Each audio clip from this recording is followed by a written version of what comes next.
So I think you know I'm Jess HD. This is my 10th panel of the weekend. You're beating me! Holy shit! Yes! It must be all that sugar. I eat this shit, and this is so good right now. We don't keep it in the house, actually. We're those parents. Yeah, and actually this is going to be one of my favorites because Hillary's amazing, and this is such an awesome story. So before we get into it, I'd love for you guys to go down the row and, like, introduce yourselves. Oh, we have to pull. Oh, totally. That better? Hello. Can you hear me? These like I have to eat them. I actually was going to use another terminology, but I'm going to stop myself. I swallowed it. We're going to bypass that one. Hi, I'm Hillary Esquina, creator, writer, and producer. Woo! I'm Nicole Pacent. I am Kate, and AKA Dead Wife in Pacent. Oh, you should spoiler alert. Spoiler alert. It's okay. No. It's okay because otherwise you'd be looking at that scene thinking, what is wrong? Nicole looks so tired. Okay, all right. It's probably good so you know that I'm not just looking tired. She's dead. Who came to the premiere on Friday? Okay, who hasn't? Let me rephrase. Who hasn't seen it? Get out. No, Okay. I'm joking. Let me say, you have something super exciting to watch, and it's going to be amazing. Yeah, it's very cool. Episodes, there will probably be some spoilers because we did premiere it on Friday, so there are going to be things, obviously, that are going to be said. Like Dead Wife. But Hillary's like, you're fine. You signed an NDA. Fuck you. We'll talk afterwards. Actually, if you didn't come, it's okay because it was actually packed. We may have had to turn you away. So yeah, they did. That's how good they are. Yeah, they had It's packed. I'm Mandahla Rose, and I play Asian Diana Atwell, who is completely adorable. That's one of my favorite words ever to describe someone is adorable. Adorable, I love it. I'm Jacqueline Chesson, and I am the cinematographer, editor, VFX for Passage. Woohoo! I love it when we have women behind the camera and in post as well. Yes. We actually, so we have a random fact. It's about. Start spewing it. That's, you know how I roll. So we had about 20 crew members, including 20 cast and crew total. 2 of them were men. Everyone else was women. All our creative team is all queer women. And obviously. And by men, we mean really young boys. Yeah. So Ian is a cast member, and then Will was, So it can be done. It was amazing. I feel bad for them. I mean, it must be so hard to be the minority. No, they loved it. No, oh my God, there was one night. I was just about to say, there was a night of education over some drinks. Did you blow their minds? Straight boys. It was real. I mean, I laid it down. It was fun. Did they take notes? I think mentally he was taking notes, but it was fun to watch his evolution though on this particular thing, and I won't say what it was just because I don't want to throw him under the bus, but it was something he said that I was like, what? And it was clear that he had just been given misinformation. He wasn't like being awful or something. It was like he was fed misinformation by a particular person who he was talking about, and I was like, let me dispel that for you. And he went from being like very, very staunch on this side to like over the course of an hour totally coming around. It was very cool. Yeah. I mean, his face at the end of it, after Nicole was done with him, was like, it was like Nicole kind of broke him a little, I think. I didn't break him. You gotta break him to ride him. I love those stories. I didn't ride him. Really? I did it. Wow, so that's the panel we're going to Breaking. I love those types of stories because we were actually just talking about this in the last panel, and we're totally going off track for a little bit, but it's important, is that we can either be angry or we can educate. Yes. And that is something I can preach, like if I could scream it for the rooftops, we should educate. Like, it is as hard as it is, as like annoying as it is, as it's so much you want to just be like, really, dude? Yeah. Like, really, you just said that? But it's like, okay, that's a teachable moment because you will never do it again. Yeah, no, exactly. Yeah, so exactly. Mad props to you, man. Oh, thanks. So, okay, let's let's rewind 2 years ago to first ClexaCon, because that's where all this started. And I'd love to let's start from the beginning, because I was actually in Emily's workshop as well that year, which is really awesome to hear that's. Well, so was the panel. So it was her. It was the Winona panel, and I should probably know this quote by heart, and I don't.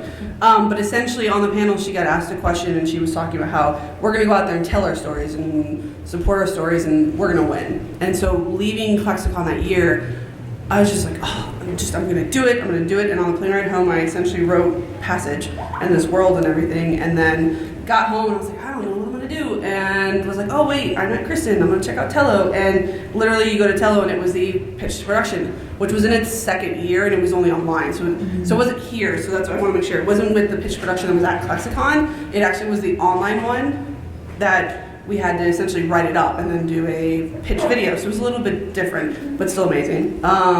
You wrote a whole script on a plane, by the way. Kudos. Yeah. I am not that productive on a plane ride. Well, so I wrote an outline essentially for a 5-season sort of story arc, and then thankfully did not have to have the script written for the pitch. And then when it was like, oh hey, you're one of the finalists, I'm like, oh, I should be writing a script. Do you want to talk about pitching? Because you were actually doing it as a video pitch, which is actually very different than what you normally do, especially when you're pitching. You usually do it in a room, and it's a lot It's actually a lot easier because you can read people's reactions. You can modify as you go.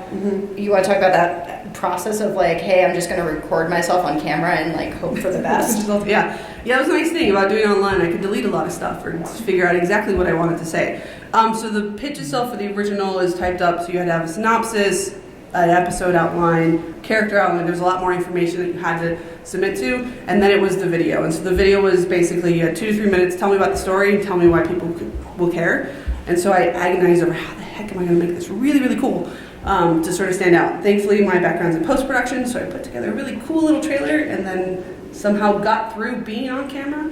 And my wife actually was laughing at me the entire time, which was super helpful. And yeah, so it was a little bit different because I could literally, if I screwed up, let me say that again better. So it was, Which is kind of nice because you can't do that in a room. Yes. So yay, you get selected. And then I'd love to know from all of you, how did you guys get involved? Like, how did it roll from there? Also ClexaCon. Fast forward. All things happen at ClexaCon. All things happen at ClexaCon. Fast forward, ClexaCon 2018. So last year, Kristen Baker had sent me this script ahead of time and was like, would you mind being in a live reading of this? And I was like, yeah, sure, whatever. I mean, I didn't even read it. And I was like, yeah, sure, whatever. No, because I I've worked with Tello before. I love working with Tello, and I love to act. Surprise. So I was like, great, that sounds awesome. And so I read through it beforehand and then came up here and did it. And what was so cool is that actually the girl who was supposed to play the lead, Shannan Leigh Reeve's character, who was supposed to read for it that day, couldn't make it because of the traffic on Las Vegas Boulevard or whatever. And literally was like, oh my God. And so Kristen just like pulled Shannan in, was like, would you please come read this? And Shannon's like, holy shit. Like she's sitting here like circle, it's the lead. So she's on every page and she's like, oh my God, oh my God, oh my God. And I was like, it's all good. Just like, look at me, we'll do it. And what was so great is that Shannan and I, having worked together on I Hate Tom and Finch before and having been friends since then, we just have great chemistry. And so like sitting there and reading as wives on this, it really came off the page, I think, in a way that felt very palpable for us and for everybody in that room. And then afterwards you were like, yeah, so you want to be Kate? I was like, yeah, I did. And so that's how I got involved. I actually remember 2018 ClexaCon sitting in the front row when they did the read-through. So I was not involved until maybe last year. We shot in October. I think it was about 3 weeks before we shot. I got a text from Kristen, and I had just worked with Kristen on Alice and Isa. And I know Shannan because she was the camera for Alice and Isa, and I'd worked with her on other things as well. And I had just met Nicole that year as well. So all I got was a text from Kristen saying, I need you in Richmond in 2 weeks. Are you game? And I'm like, yes. I didn't even know the project except who was involved, and ended up reading it and was like, I play an agent, amazing. So, I did actually have that question of, I'm not sure I can do comedy, because that was my first ever actual introduction into physical comedy and completely out of my comfort zone, but had a blast. And then mine was ClexaCon. That's where I planted the seeds. So I wasn't at the stage reading, and I was just sitting in the audience. And afterwards, I told Hillary, I'm a DP, I have my equipment, let me know if you need any help, because I also have knowledge about what I was like, just call me if you need anything. And so she had my name, and then I was talking to Kristen about some other project, and then she came with my name to Hillary, and they both kind of knew who I was and had the name, and thus I was on camera. It was, I was gonna say, it was really cool because it really was kind of like a stars aligning kind of moment. Shannan literally had 30 seconds. We got a minute in the back to kind of talk about the character, and then she came up and read. And you were 2 or 3 days before, because it was the same sort of thing. It was replacing another actress who was supposed to be on here. Same with Mandahla, we already had somebody in the role, and thank God, because Mandahla is amazing as Diana, and I could not see anyone else as her. Same with you as Kate, same with Shannan. As Allie. So it's sort of, and Jacqueline too, the fact that Chris and I literally were like, hey TB, so I know somebody. Her name is Jacqueline, literally almost at the same time. So I'm very thankful that we had all of these kind of little moments happen, because you don't see that a lot. You don't get those little sparks and then all kind of came together. Yeah, on that note, and I feel like I say this example all the time, but I think when it comes to film production, stars align that way, and you kind of just got to go with it and trust that it's going to be okay, because when things like that freak out, when someone drops out of a project, when whatever happens, often it's like, fuck, what are we going to do? And if you are in a situation where you're approaching something and that's the first time it happens, don't worry, trust. And I always give the example of Kate Winslet turned down Shakespeare in Love, and Gwyneth Paltrow won an Oscar for it. And there you go. Is someone was disappointed that Kate Winslet said no, and they're like, fuck, I guess we have to go with Gwyneth Paltrow. So it all works out as it's supposed to work. Yeah, not a bad backup. not a terrible backup. Not a horrible one. Yeah. So let's talk a little bit about actual shooting. I mean, you mentioned that it was a predominantly female, queer, but in front of the camera, behind the camera. How was that like? I mean, I know some of you guys have been on a lot of shoots like that, but what was the difference that you guys see when you shoot? Whenever I'm DP thank you. I think it's really important to get as many women behind camera as possible. In all areas. I just love surrounding myself with women on set, and everywhere. I was going to stop myself with a joke, but you took it. But it's really important, because that's how people learn, is on set. That's how I learned. I didn't go to film school. I started working on productions and worked my way up, and that's how the next generation is going to come up and make their projects and get their experience. So that and the energy is also very different. When it's all women, it's typically just a really fun, nurturing, everyone just kind of wants to back everyone else kind of environment. That's what I've always experienced. We had some fun nights on being there. Yeah, because we lived in a house together for 5 days. That Pretty sounds like much. the real world. No, it was fun. We lived in a big house. There was Shannan, you, Nikki, our makeup artist, Nicole, myself, Ian. That's where we educated him. That is where we got his education. The education of Ian. The education of Ian. So we really became a family, because we were waking up together, and Kat and Hope as well. They were not in the same house, but they would pick us up and be there ready with our coffee and have us ready to go. So we would wake up together and we'd go to bed. Don't talk about that. We would end up sleeping in the same house together in different rooms. So we became a really... You did it to yourself. So we became a family. I'm just going as though they didn't. So it was a lot of fun, and our crew actually, they were students. Some of them were students. Yeah. So it was also just learning and teaching each other, and it just felt like a really wonderful, comfortable, safe space, and most probably because we were all women. Yeah, it was fun and a little jarring when I flew in, because I was flying in between projects. So I had been on a musical. Actually, oh my god, I love this musical. Lesbian Love Octagon is the name of the musical. It's just ridiculous, but actually was one of the most incredible theater experiences I've had maybe in my adult life. People are so freaking talented, but it's about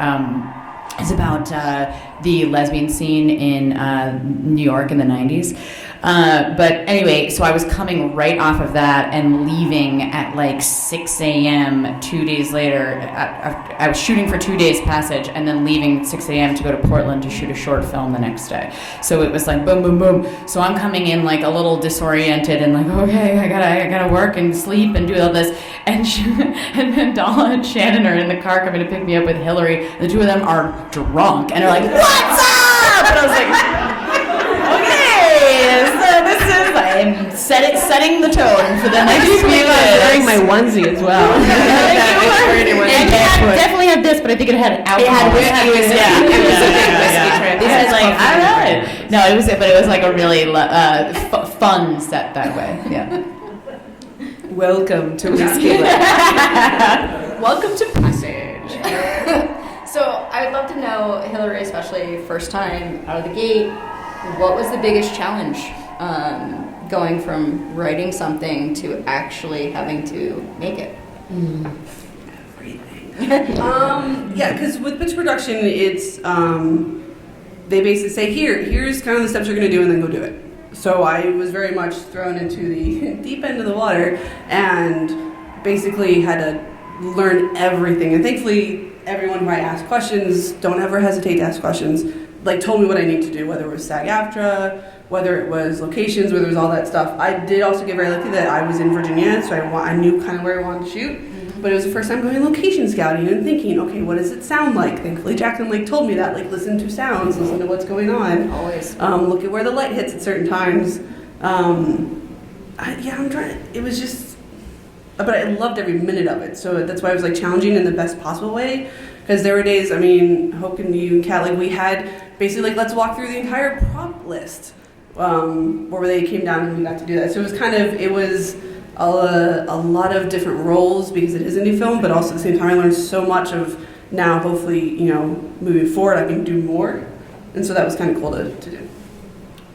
Which, it's like a crash course in film school. Yes, yeah. Essentially, yeah. Like a really fast crash course in film school. Yep. So I'd love to know from all of you guys, what is your favorite moment that you filmed? And was there any moments that you filmed that we don't get to see? Or did you use everything? I have a favorite, but I can't talk about it yet. Why not? Why? What's happening? Tell me about it. No. I can actually. I'm gonna jump in really quick just because my favorite moment, which I can actually talk about because it's not a spoiler, was actually we ended up one of our locations canceled. I'm checking like 3 days before. Yeah. And so we had to find 4 locations, as everyone was flying in, literally. So thank God we had some of the VCU students that reached out, hey, so we get to go to school and do this. So there is a scene with Mandahla, Shannan, and Nicole. And this is what Mandahla was talking about, and it was my first time even trying to do any sort of comedic stuff. Then you have the complicatedness of what's happening. And just seeing these moments with you guys, just it was so cool to watch because everyone was laughing that we had to do multiple takes because everyone was literally laughing, when they're not supposed to. Yeah, I gave Hillary a long cut of that scene so that she could see Mandahla play it out and Nicole break after. You won't see that. You won't see that, but yeah. I could say I won't give away what the scene is, but.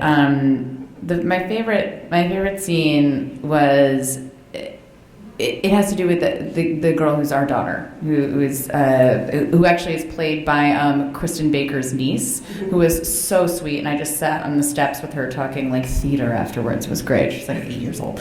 But it's a very tender moment. And I've gotten to a place now, it's just in the past year and since I got my hair, that I'm starting to go in for young moms. And I actually am so happy about it because like my brain is like, be a career person, but my ovaries are like, babies! And so I'm at that point in my life. I couldn't help that face, I'm sorry. We haven't talked about this yet. Anyway, Jello shot. The Jello. But like, so what's fun is really actually being able to take like those feelings of, and also I should say I did nanny for many years, and I love kids and I love working with kids, and it's so fun now to be able to like actually start playing some maternal roles because I've never played those before, and there was just this one moment that's so tender, and I was looking at this little girl and I felt like so moved and so much love for her, and it really was a moment for me of like, wow, you've like entered a new phase of your art because of a new phase of your life, and it was really lovely. Yeah. The scene that we were talking about with the three of us was a lot of fun, but I also found it one of the most challenging because it's, like I said before, the first time I've really gotten into physical comedy, and I felt so out of my comfort zone, and even though I was getting the laughs with what I was doing, like major laughs, which I've not experienced before, I remember just questioning and doubting my ability that entire day. When I was wrapped for the day, I went off, and it was so challenging to be like, am I good at this? Is this good enough? Like, specifically because I was so out of my comfort zone. But that's what I found to be the most fun scene, but also juxtaposing wise, conflicting, it was the one that I was questioning the most. So, I'd love to talk. We premiered here. What was it like to see it in front of a full house? I mean, well, it was awesome that there was a full house, which was like killer, but kind of full circle, like from 2 years ago to now. Everything happens at ClexaCon. Like that's just decided, right? It's like it's essentially where we set the queer agenda every year. That's what I yes. Right? Yeah. So I'd love for each of you to speak about like actually being able to be in a room full of people that support it, that have supported you guys, that have championed it on, and now they get to see the fruits of your labor. I don't know if I can put it into one word just because I had a lot of I didn't say emotion. one word. You can write it. You can interpret a dance. You can It was overwhelming, amazing. There was so much going on, and I actually could not sit down. I was pacing so much, just because to hear it, the stage reading, to hear it out loud was really cool. But it's also, I'm so much a visual person, so that was just kind of hearing some of the visual clues, but be able to see it and then watch. I stood in the back corner and like was recording certain moments just to make sure people were hitting them, and to hear the where you want stuff to hit, and not just the funny stuff, but like the whistling when Shannan was boxing. It's just like the little things. You're like, oh, did I get it right for you guys? You know, because I wanted to create this for the community, to have a badass mom whose sexuality is the least most interesting thing about her. And so to be there and to hear all that, and to have these guys here and you guys here, it was amazing. And I left a voicemail for my wife because of course she's like dead asleep. And it was just like, it was awesome. Yeah, it was really cool. It was really cool that everybody was so enthusiastic from the jump, and then when the closing moment for me, when the reveal happened, and everyone was like, "Ooh!" Like the whole room did that, and I was like, "Oh, it worked!" Like I was like one of those like, ugh. Because when you watch something that you've been in and that you've already seen, you're like, I cannot be objective about this. I do not know how this is going to land. That's how I feel about literally everything that I'm in. And so whenever it's in front of an audience for the first time, I'm like holding my breath and just being like, how is this going to go over? Are people going to get it? And so that was very exciting. It was such a supportive room. And I think on like a personal note, this is something that was wonderful about ClexaCon last year and really was a turning point for me in my personal life and career life and the way that I have been thinking about myself and my own trajectory and my own goals and things like that.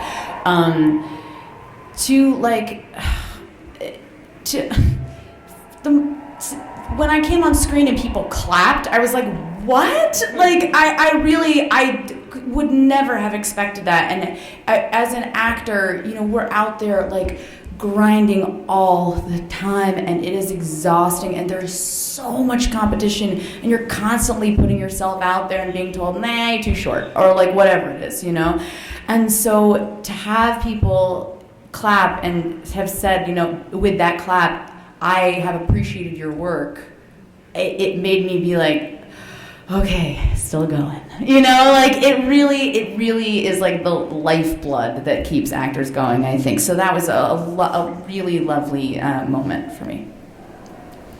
I had the honor of going. Honor? I don't know if that's what. Well, yeah, it's humbling. It was humbling going in there knowing that I have two projects, and the wonderful thing was that knowing that they were bookending the film festival. So that kind of had its own energy that I was trying to hold in, but I was struggling very hard. It was exciting to see people there and to know that they're going to see two very different characters in Passage and Biffle. Shout out to my Biffle fan, which is just over there. It was exciting to see people excited to see perhaps themselves represented in something that I knew that they'd actually be able to see. So I went into it knowing, like, really excited for the audience, really excited for the people that are going to see it, but also excited for our family, like Passage family and Biffle family, knowing that this that we've been working so hard is just going to be seen with the family that it all started with. So I went into it super excited. Like, I'm pretty surprised you couldn't see me glowing with excitement. I think we saw you running. That was for Instagram story. Yeah, for me, whether it's directing or editing, when I have a really key role, it is so nerve-wracking to play it in front of the audience. It's like I feel like I'm holding my breath the whole time. But to hear those hits, and I make a lot of horror movies, so I forget what's scary to an audience sometimes because I watch so many. And so when the little girl comes on screen and the whole room made a noise and jumped, and it was just, it was magical. It was great. Yeah, I loved it. I got to kid sit her for an entire day when they were shooting with the older sister. She is so dark and adorable. Like, she's actually a dark little soul. It's so wonderful. I very rarely have heard a kid described as dark and adorable. No, yeah, like she even like loves dark holes. Yeah. Like she's like she talked to you about Black Hole and exactly what it's all about. It's incredible. Yeah. She was great.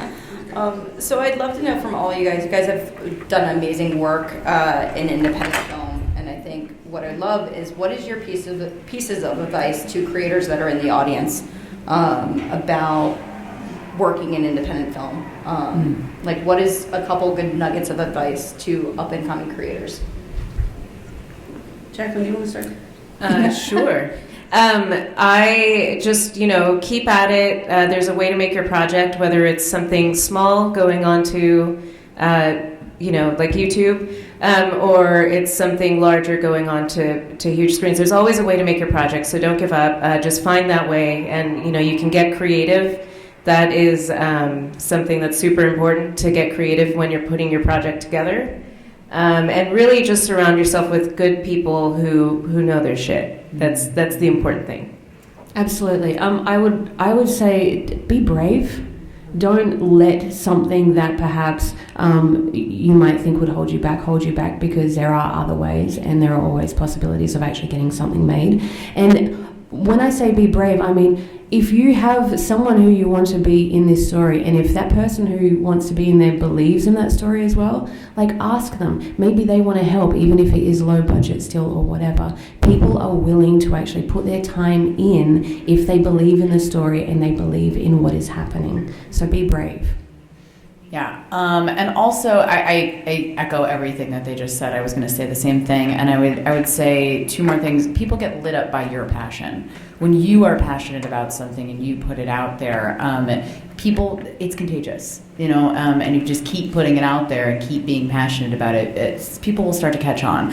And I think the other thing, is sometimes it can feel, especially for those of us who are like, who've been in this business for a while, and you're like, you see the things on the big screen and you go like, oh, well, you start comparing, right? Like, well, I'm doing the independent thing, and then there's the big thing, and shouldn't I just want to be on the big thing? And honestly, there is merit to both, and you will reach people and change people's lives on all scales, any scale that you're engaging on. And I feel like that has been a lesson more than anything to me, is that no matter the scale, if you have a story that is saying something and representing someone whose story hasn't been told, they will be affected and you will change lives, and that is worth the entire effort of it. Mm-hmm. Mm-hmm. I'd say, it's kind of very similar. It's find your tribe.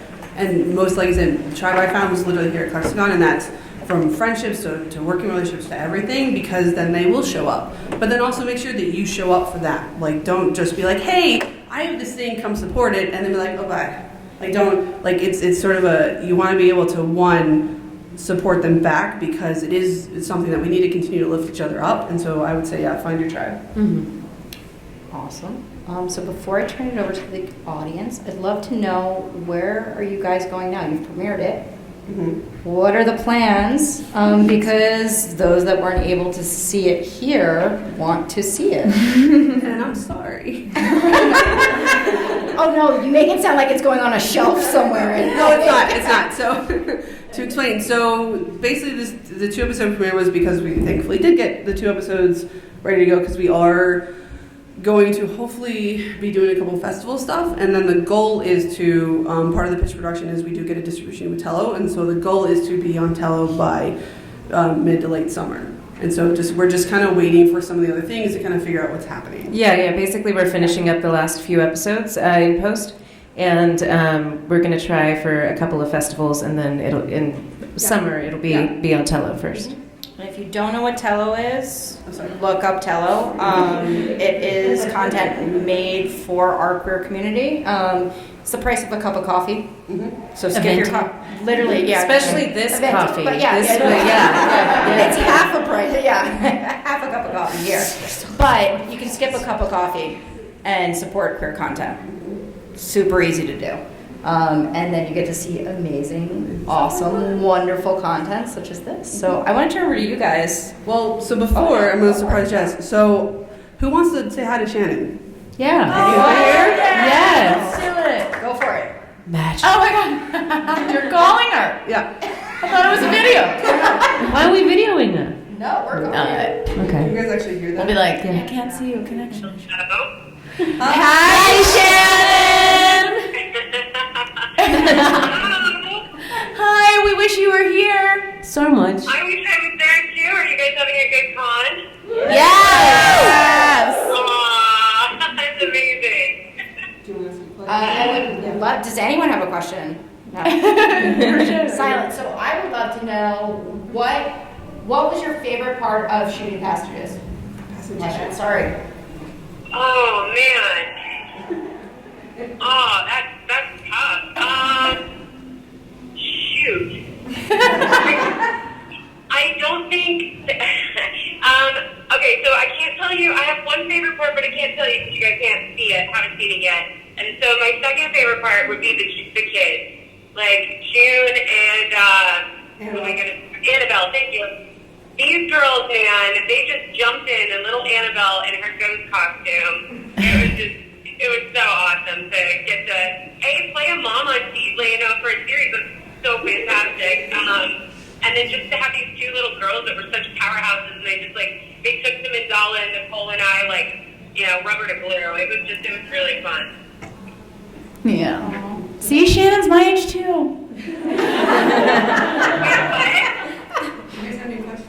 Oh, we do have a question. Yeah, so the boxing, yeah, that was a great scene. Yeah, Shannon, everyone was into the Like, that was boxing. whistling. Yeah. So do you have experience in martial arts and background in any kind of fighting, or did you have to do some training before? Did you hear that?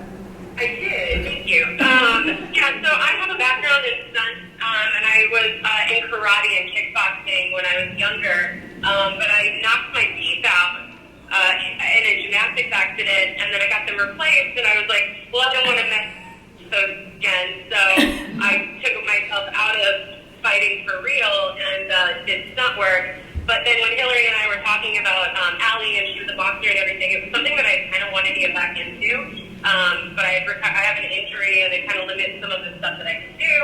But I found this amazing lightweight champion. His name's Terrible Terry Norris, and he's literally a hop, skip, and a jump from my house. So I've been training with him since August of last year, and he and his wife are amazing. And he helps fighters transition from the professional world back into civilian life, and it's just amazing. So that is who I got to train with because of Passage. So. Oh, yeah. That's awesome. Any other comments? All right, we love you. We love you! Thank you. Bye. Nice one. So, really quick, the boxing scene. It was fun to see the reaction for that too, because I was like, "Am I playing this too long? Should I keep this going?" And everyone was loving it. About how long we wanted it to be, because You're never playing a boxing scene too long. I mean, I'm not speaking for everyone. I didn't but I'm catch just all of the saying. tattoos. I think you could have made it How long was longer. the first? How long was the first cut? Oh, because what I do when I edit is for something like that, especially if it's a sequence with music or whatever, I'll start with a super long cut, and then I'll just kind of do a bunch of passes to take it down and time it out. And so, I mean, like you saw, it was a really long cut, because I was shooting Shannan boxing for quite a while. It was just basically me and her in this garage, and I was just handheld, just following her around. So yeah, the first cut, I don't even know. It was like a ridiculous amount. I don't. Yeah. Yeah. So maybe that might be coming out. Yeah. The 6-hour director's cut of the boxing. Well, we'll see. There's stuff coming out. Backers perks. Backers perks, Shannon's abs. Well, Here are Shannon's abs for 30 minutes. there are some things for those who did get. There are going to be links to some behind the scenes stuff, including photos and stuff. That might actually not be a bad idea to put that on. A digital perks are the way to go, man. Literally just Shannan boxing. Any nods in the audience. So. Played on repeat. Instead of like the fire at Christmas time, it's just Shannon. Amazing. It's the lesbian Yule log. Someone please tell Shannon she's the lesbian Yule log, but with no explanation. That's it. Just that. Zero context. I got it. No, I'm texting it. She actually just texted because her favorite one is something that she can't actually talk about, but it was a scene with her and Mandahla in another episode, which was an awesome night that night to shoot that. So wait for that episode 4. So good. So I'd love to turn it over to the audience. Yes. Nicole, it's Yeah. interesting to hear you say that you're actually looking forward to entering New Face and playing moms. Yeah. Because there's the stereotype in Hollywood, right, that once you hit a certain age, the only roles you can get are moms. Yeah, well, yeah. It's like, part of that's because the age of that character, they get such short shrift that they're not interesting. So I just found that dichotomy interesting when we talk about it. Sure. Oh, I love this question. Also because I'm gonna try not to go on a diatribe right now, but like I'm gonna try. But no.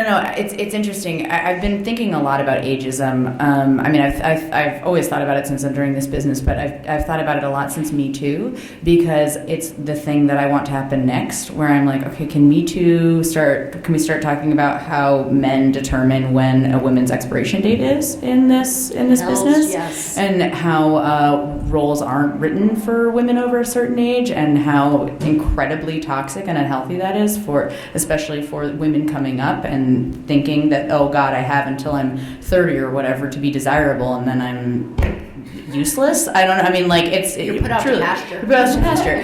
And except in theater, theater will still love you.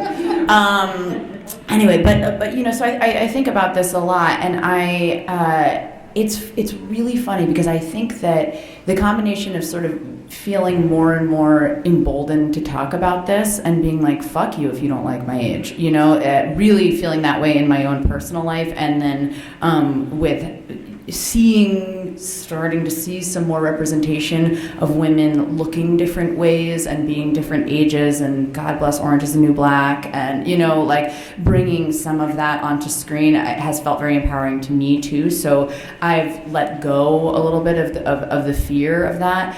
And I think also there's been something about getting older where that I am so fucking glad that I don't get called in for bikini auditions anymore.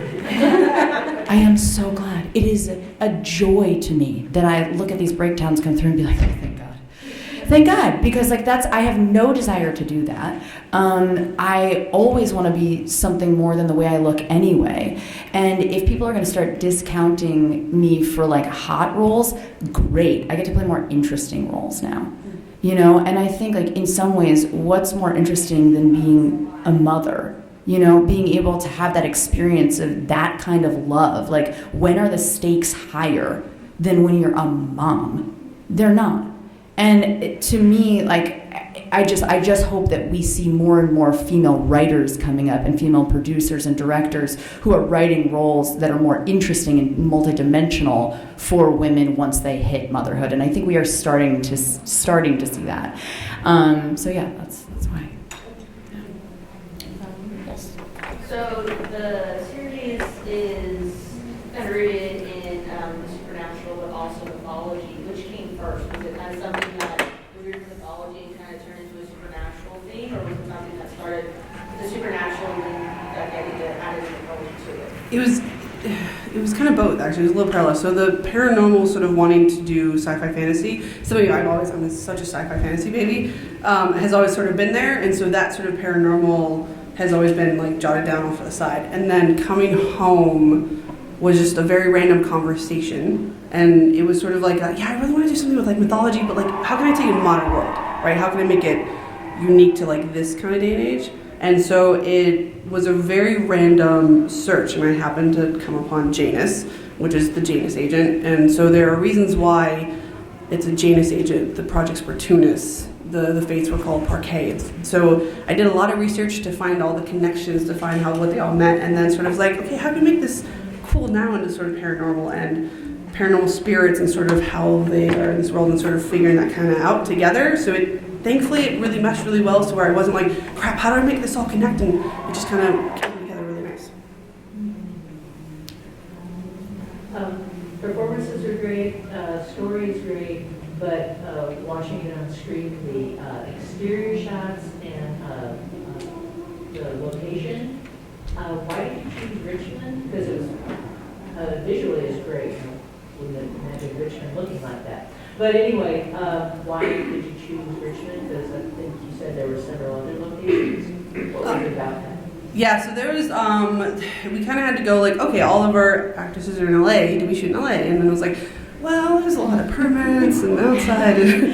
LA is actually very hard to shoot. It was really hard to shoot. Very hard and very expensive. Very expensive, yes. And so I think the original idea was we were talking about doing certain scenes on the East Coast and then doing some other stuff in LA. And then we started kind of going through and we were trying to find, I was like, oh, well, we've had the house. And I was like, oh, I think it's here. So it just kind of, it just kind of worked out that Richmond literally don't have to worry about permit fees. Like, we let them know where we want to shoot, and they're like, yeah, have fun.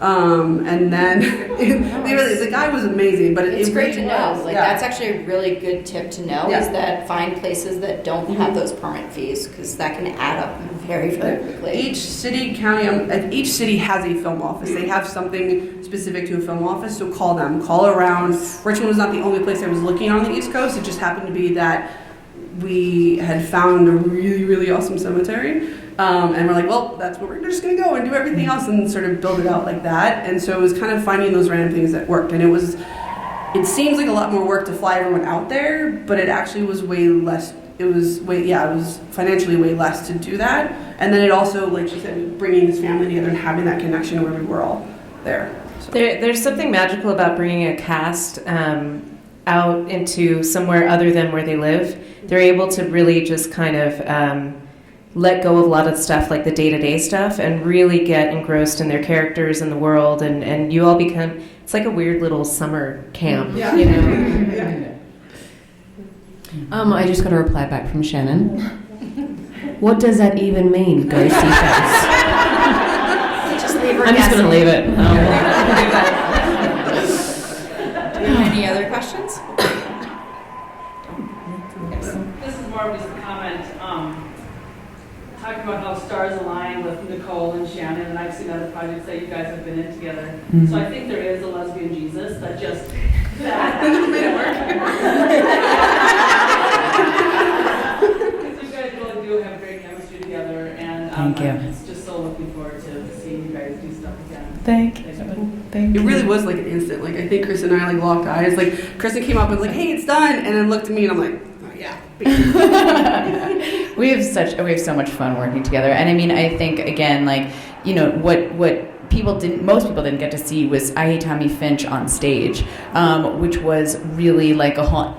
But like, and that was a whole other experience. And I think when you get to bond with somebody in theater or a cast, you become a family because you do things called rehearsals, which you don't do when you're, you know, on set. And so not every TV or film cast and crew gels the way that you often do in theater. And I think that Shannan and I had the benefit of being in a little theater company together for a bit and creating that bond through many rehearsals and things. So it's been a beautiful thing ever since. Yeah.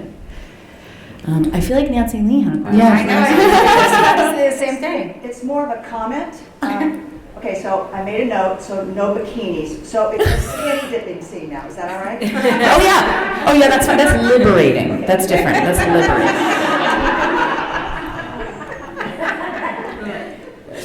So with the more active scenes and stuff, did you come about the directing and filming of that in a different way than you would just the normal discussion or something like that? Yeah, I mean, episode 1 is really where you see.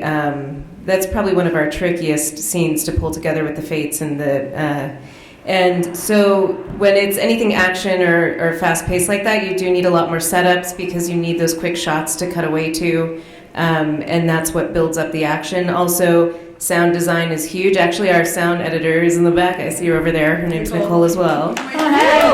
What up, Nicole? And so a lot of it is working through, putting those shots together in a certain way that is fast-paced. You need that build. So you need to start here with slightly longer ones, and then it just starts building up as you go.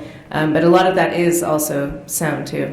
I also wanted to say that one of the things I loved most about the boxing scene was you could really feel the impact of her fists in that bag. We could too. In the next room. Absolutely. This one time Shannan was setting up or practicing or working out. I don't know. She worked out while we were drinking whiskey. Oh yeah, no, we all filmed it. I Insta-storied it. No.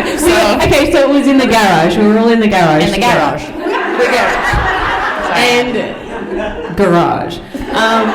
And Shannan is doing her practicing thing with her headphones in, and we're all sitting out in the garage together, talking, and I happened to look over and see that Shannan is boxing. So I'm like, we should just turn our chairs around. So all of us turned our chairs around and sat back there. We had popcorn, I'm pretty sure. We had our drinks, and we just sat there and we would just watch Shannan boxing. She had no clue until she turned around and like she went red.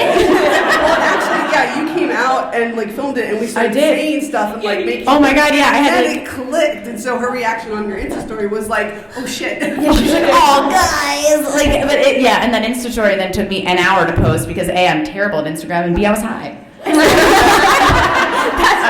was like, why isn't this sticking? And then I'd start talking, and they'd be like, "Aren't you still doing an Insta story?" And I was like, "Oh yeah." So again, I go back to. Thanks. Sorry, what was that brand of whiskey you were doing? Shit! That's right. What was it called? It was called Climax. It was Climax. So we decided, like we need to go to the store to get alcohol, long days of shooting, long nights of drinking. And so Shannan and I were walking through. Were you in there too? Anyway, we're walking through and we were like, what is this bottle? It was called Climax. So then that kind of became like, we should try to have them like sponsor us or something for season 2, product placement or something. Well, I was like, it actually does make an appearance. Yeah, it had a cameo. Yeah. Yes. You were talking about festivals. Is there like a good way to Twitter, Instagram, or whatever to see when what do we call it? Yeah, so Twitter and Instagram. So Twitter is passage_series, and then Instagram is passage the series. I beat the passage out of really cool.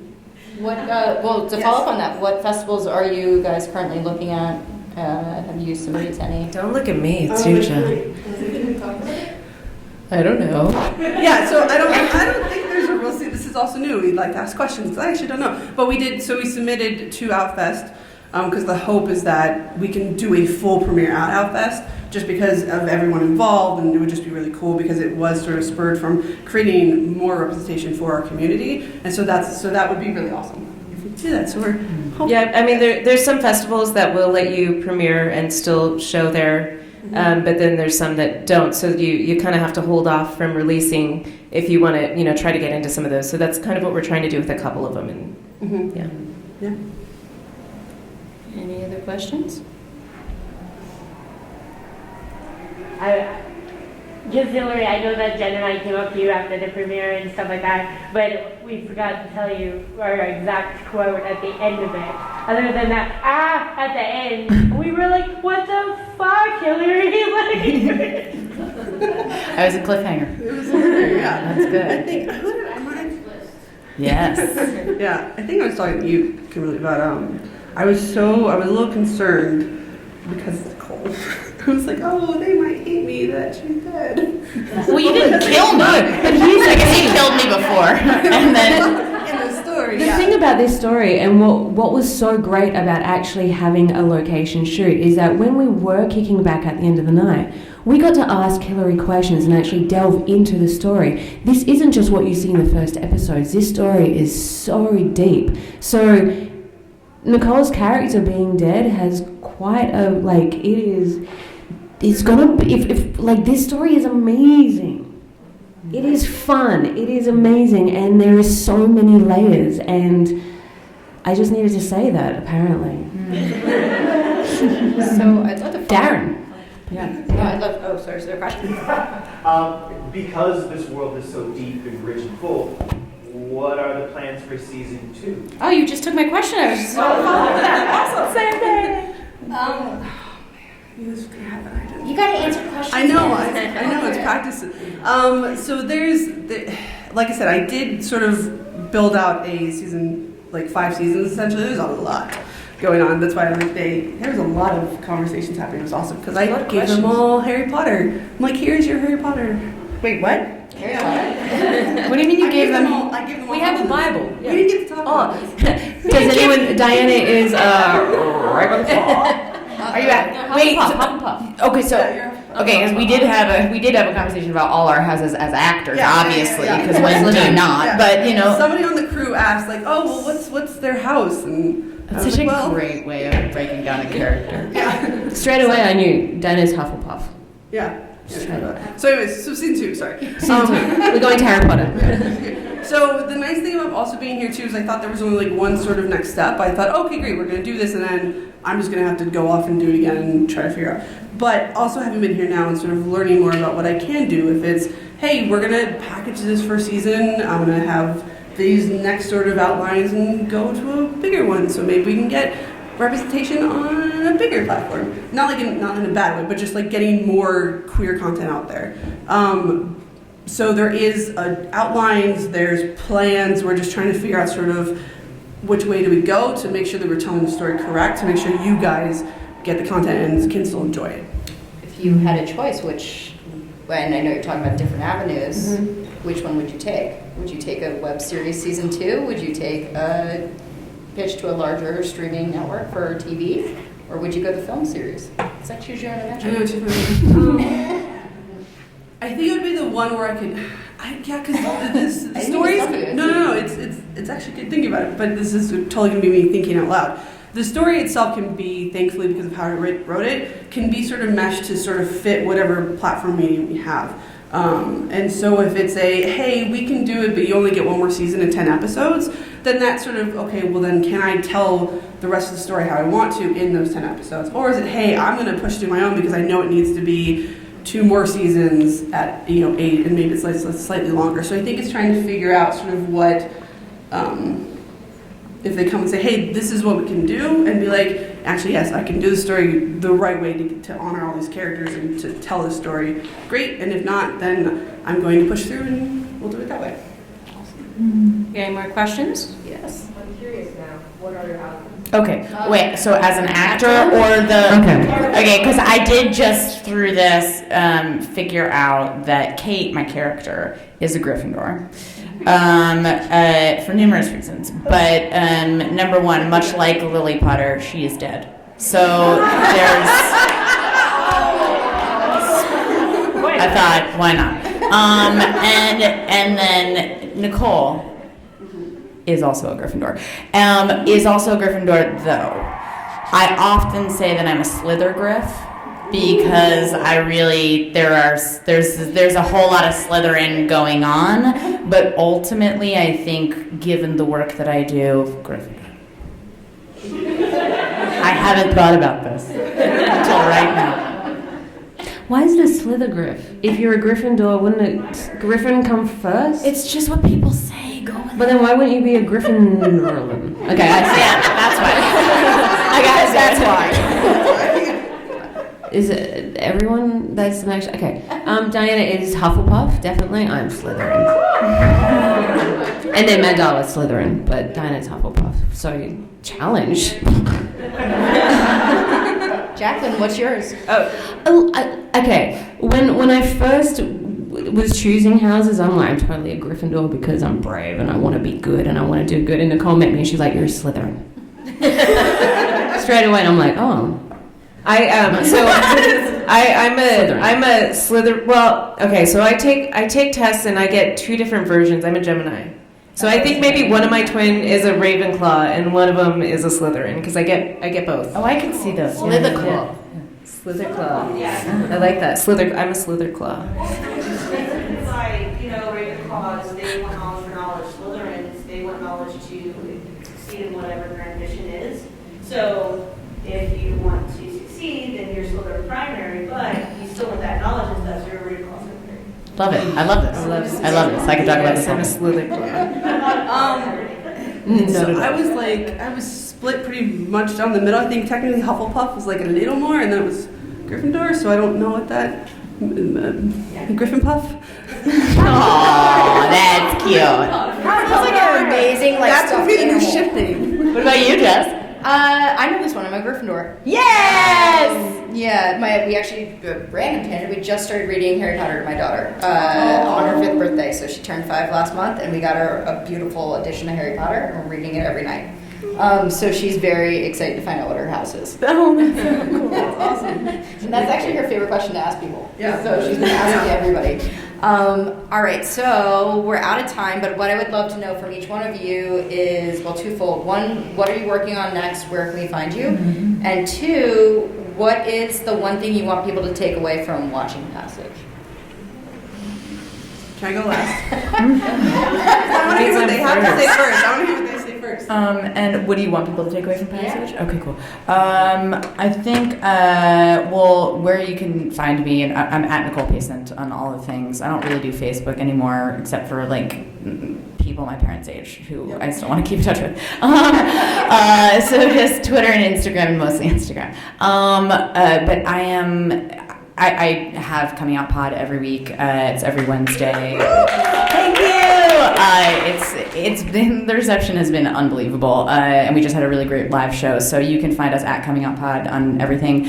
I also, if any of you are in Los Angeles on May 2nd, I am acting in a play, and it's so good. And so come see it. I will be posting about that. I also have 2 short films that are doing the festival circuit. So I'm sorry to do that again to everybody because I don't know when they're going to be released. One of them filmed here, or shown here, Other Loving, which is about a polyamorous relationship, and it's the first 5 pages of a pilot about that, which is really cool. And the other one is called Hatched, and it's actually about a woman who has had several miscarriages and kind of loses it, and I play her wife in it. And that's Melissa Ponzio from Teen Wolf is my co-star in that. So I will keep everybody posted for when that's going to be.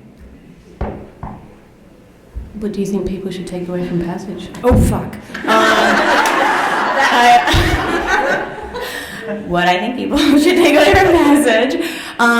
You know what? Actually, what made me really excited about it the other night, and what I hope that people take away, is that we can have a sci-fi action series that are queer, and that they can be about whatever the sci-fi action storyline is, and just with queer characters living their normal lives. Yeah.